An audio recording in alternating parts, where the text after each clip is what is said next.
Kanalıma hoş geldiniz. Bugün sizlere uzun süredir çiçek açmayan ve çiçek dalı çıkarmayan orkidelerinizi yeniden canlandırabilecek ve çiçek dalı çıkarmasını kolaylaştıracak yeni bir yöntemden bahsedeceğim. Kanalımda sizler için farklı sıvı bitki besinleri tariflerinden ve orkidenin bakımı ile ilgili önemli püf noktalardan bahsediyorum. Bugün yine sizlere özellikle ilkbaharın gelmesiyle orkidelerinizin çiçek dalı çıkarmasını, yeni kökler ve yeni yapraklar çıkarmasını kolaylaştıracak yeni bir sıvı bitki besininden ve dikkat etmemiz gereken püf noktalardan bahsedeceğim. Bunun için bugün pirinç kullanacağım.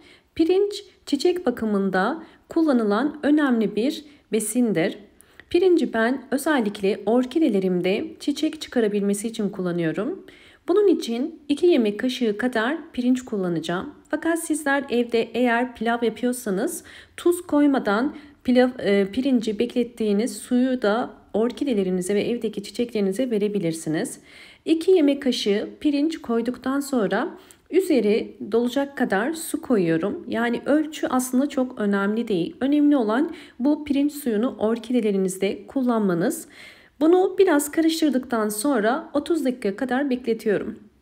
30 dakika beklettiğim pirinç suyum artık hazır. Daha fazla bekletmenize gerek yok. Şimdi bunu orkidelerimde nasıl kullanacağımı göstereceğim. Pirinç suyunu süzüyorum ve bugün 3 farklı yöntem ile kullanacağız pirinç suyunu.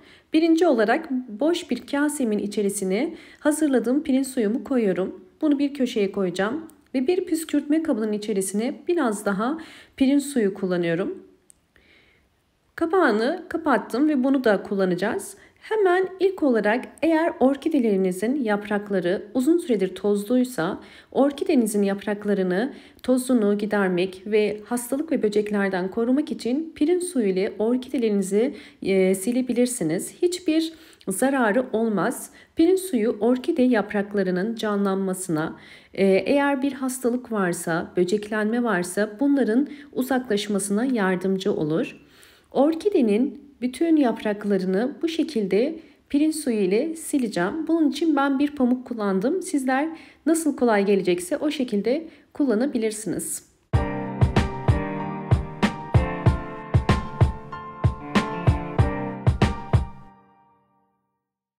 İkinci yöntem olarak eğer pirinç suyunu orkidelerinize sadece yapraktan gübre vermek istiyorsanız pirinç suyu bunun için ideal bir besindir. Burada dikkat etmeniz gereken yaprak aralarına bu yöntemde su girmemesi gerekiyor. Eğer evde orkide büyütüyorsanız mutlaka orkidenizin yaprak aralarına bir pamuk koyun ve orkidenin bütün yapraklarına alt ve üst gelecek şekilde bol bol bu sudan sıkın. Orkideyi sadece yapraktan da gübre vererek çiçek dalı çıkarmasını kolaylaştırabilirsiniz. Özellikle bakın var olan çiçek dallarını da sıkıyorum. Boğum yerlerini yumuşatarak yeni çiçek dalı çıkarmasını kolaylaştıracağız. Ve toprak üzerine de sıkıyorum. Özellikle yeni kökler çıkarmasına yardımcı olacaktır. Orkideyi sulamadan önce mutlaka kök rengine bakın. Bu şekilde beyaz ya da gri ise orkideye su vermeniz gerekiyor. Yeşil ise su vermeyin. Ve ben orkidemi bakın ayda bir kere yarım su bardağı kadar pirinç suyu veriyorum. Bunu normal orkidenin suya ihtiyacının olup olmadığına baktıktan sonra veriyorum. Yani 20 günde bir ya da ayda bir bu karışımdan orkidelerinize verebilirsiniz.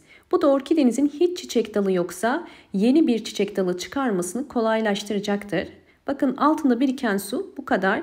Ve şimdi bu şekilde orkidemizin bakımını yaptıktan sonra en önemli püf nokta orkideyi özellikle pencere kenarının bakın direkt önüne koydum. Ve pencereyi yukarıdan açarak bu suyun üzerinde yavaş yavaş kurumasına ve orkidenin suyunu çekmesine yardımcı olacağız. Orkideler için ışık çok önemli. Bu yüzden bol ışık alan bir yere koyun. Evet, özellikle sizlere orkidemin pirinç suyu vermeden önceki halini ve pirinç suyu verdikten sonraki hallerini de paylaşacağım. Önce sizlere şu anda hangi durumda olduğunu gösteriyorum. Bakın gördüğünüz üzere yaprağı küçük ve yeni kökler çıkarmaya başlıyor orkidemiz. Yani sağlıklı bir orkide aslında bu şu anda. Orkidemi bakın yakından gördüğünüz üzere orkidenin hemen yeni bir çiçek dalı çıkardığını görebilirsiniz. Daha çok küçük ve yeni kökler de çıkarıyor. Gördüğünüz üzere küçük bir çiçek dalı var. Ve bu daha önce budadığım dallar ve henüz herhangi bir boğum yerinden çıkan çiçek dalı yok. Sizlerle bu orkidemin sonraki halini de tekrardan paylaşacağım. Evet, aradan bir ay geçti ve orkidemin son halini sizlerle paylaşıyorum. Gördüğünüz üzere küçük olan yapraklar büyümeye başladı ve sizlere gösterdiğim küçücük daha belirgin olmayan çiçek dalı şu anda büyüdü ve artık kökleri de büyümeye başladı. Yeni kökler çıkarmaya halen devam ediyor. Yani orkidemiz pirinç suyu sayesinde gelişimini hızlandırdı. Pirinç suyu özellikle orkidenin çiçek dalının hızlı bir şekilde büyümesine ve boğum yerlerinden yeni çiçek dalların çıkmasına yardımcı olur. Bakın boğum yerlerine su sıkmıştık. Gördüğünüz üzere yeni çiçek dalları çıkıyor. Boğum yerlerini düzenli olarak nemli tuttuğunuz zaman daha hızlı patlar ve daha hızlı çiçek dalı çıkarır. Pirinç suyunun ikinci faydası, eğer orkideleriniz bu şekilde tomurcuklu ise bu tomurcukların sararıp dökülmeden hızlı bir şekilde çiçek açmasına yardımcı olur.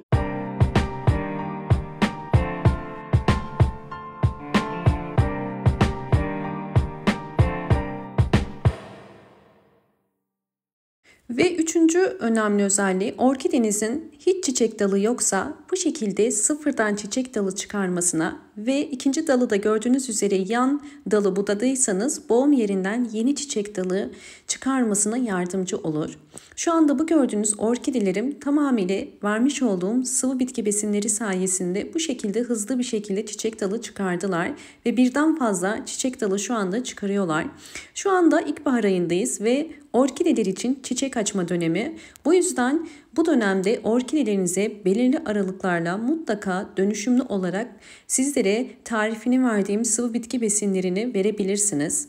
Diğer önemli püf nokta bol ışık alması. Buna da mutlaka dikkat etmeniz gerekiyor. Eğer bu anlattığım püf noktalara dikkat ederseniz orkideleriniz yeni çiçek dalı mutlaka çıkaracaktır. Eğer videomu buraya kadar izlediyseniz ve beğendiyseniz hemen beğen tuşuna basıp kanalıma da abone değilseniz eğer bana destek olmak için abone olabilirsiniz. Bol bol yorumlar yapıp yorumlar kısmında da sorularınız varsa sorabilirsiniz. Hoşça kalın, sağlıkla kalın.